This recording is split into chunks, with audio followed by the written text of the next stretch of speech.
When you do meet people that are not in any way what you would expect them to be, permit them to be multi-dimensional. Give them some level of grace.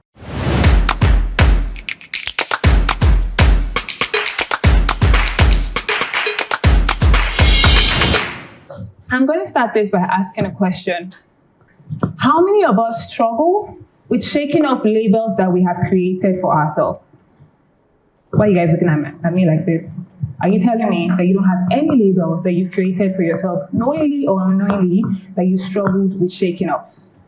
No? Yes? Yes? Okay, perfect. So every time I take a class, I always ask a question.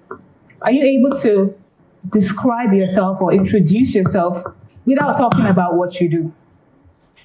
And I find that every time it's a struggle.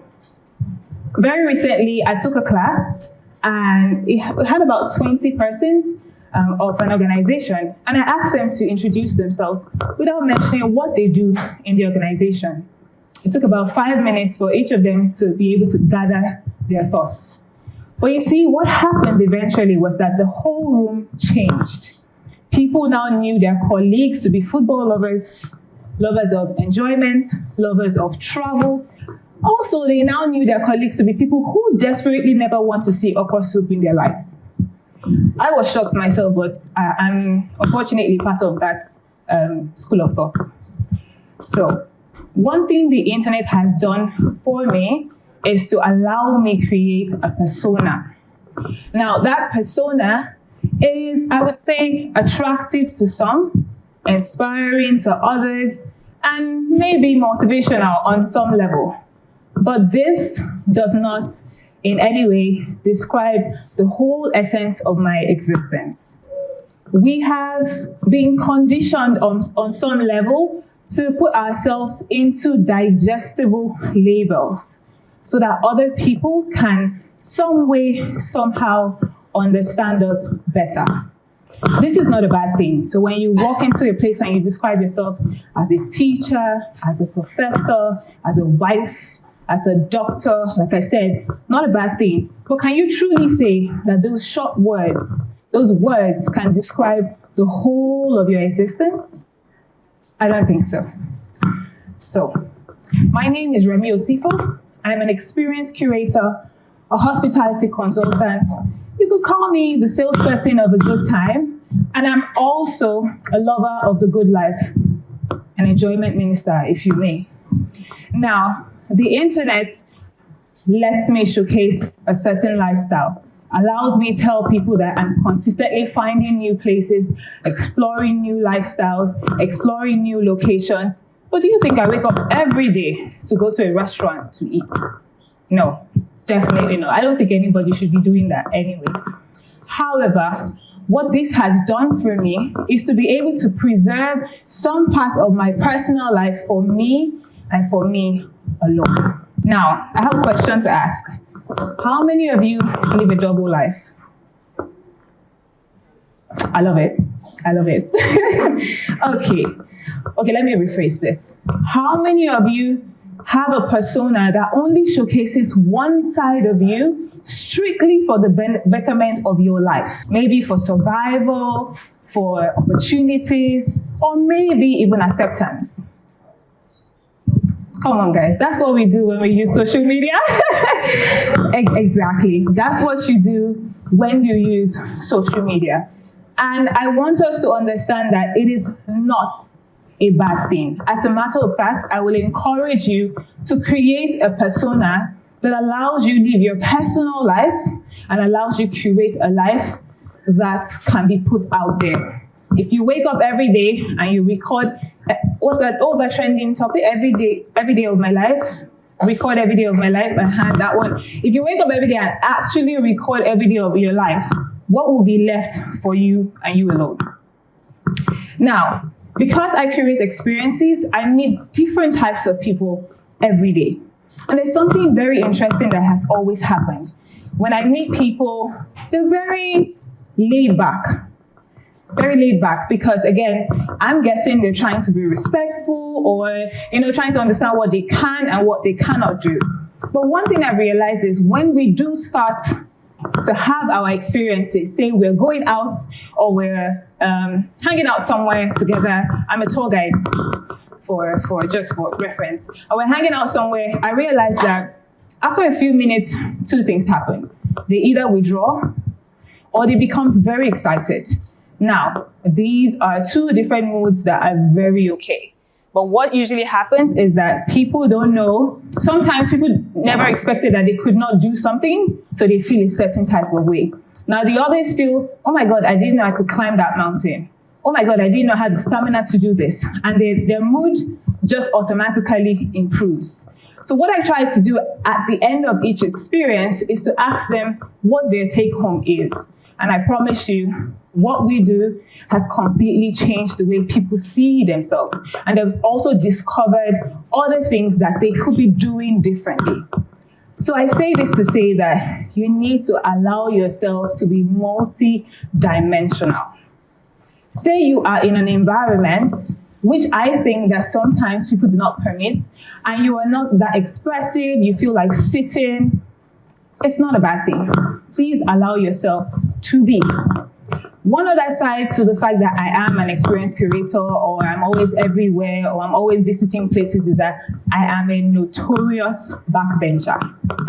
I love to be at the back of the room. I do not like to be seen. I love to be in my house for extended periods of time. Like I could go 1 week, 2 weeks without actually stepping out if I don't have anything to do.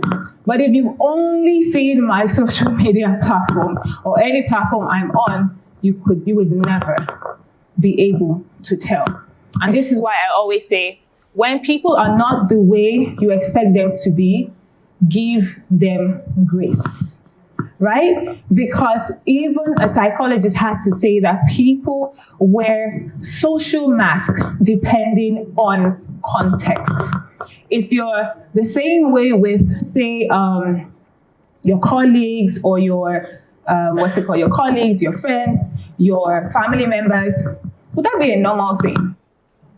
Would that be a normal thing? Okay, so let me ask this question. Do you believe that somebody can be consistently happy? Yes? Yes?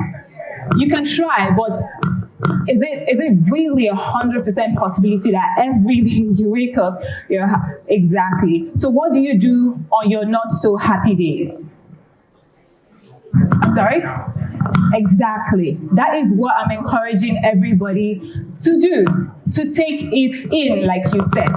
Taking your good days, taking your bad days, taking your not so great days. But one thing I always would say is, do not allow it to affect the next person negatively.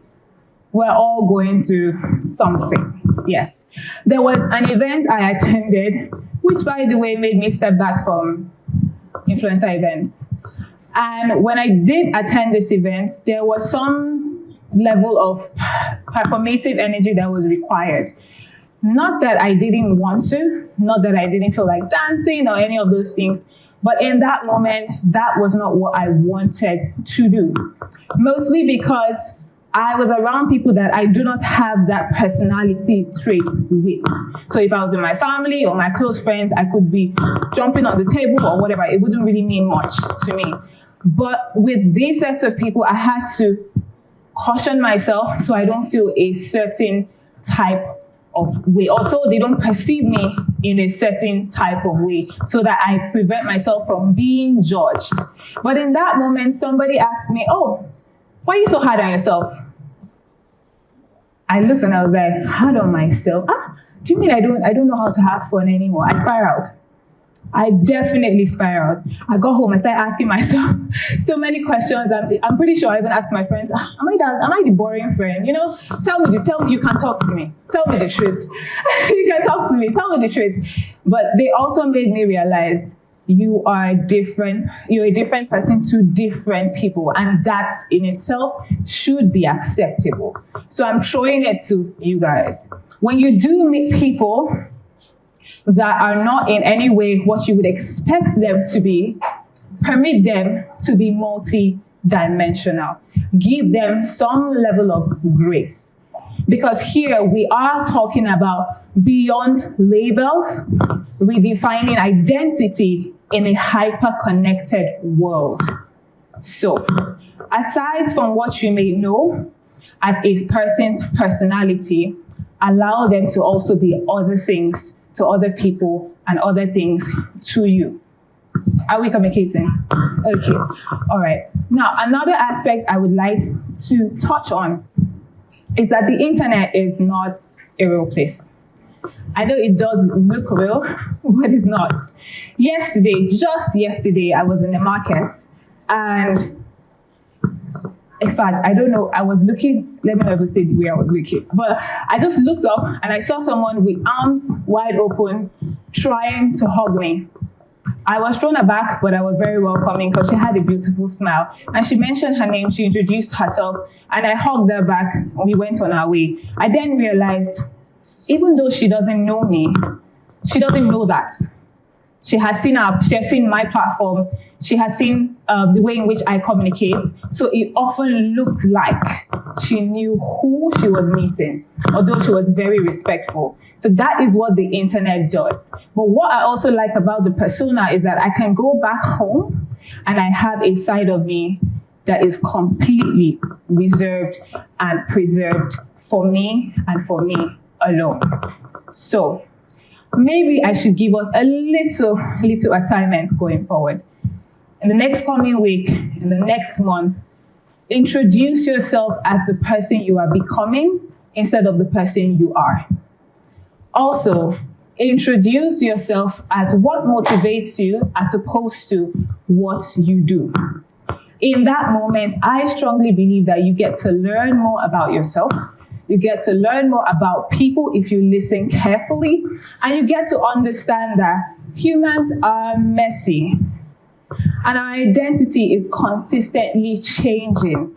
Our life is filled with several elements that change the way we express ourselves on a daily basis. And we are not exactly what we project online. However, we are completely, wholesomely who we are continuously trying to become. Thank you.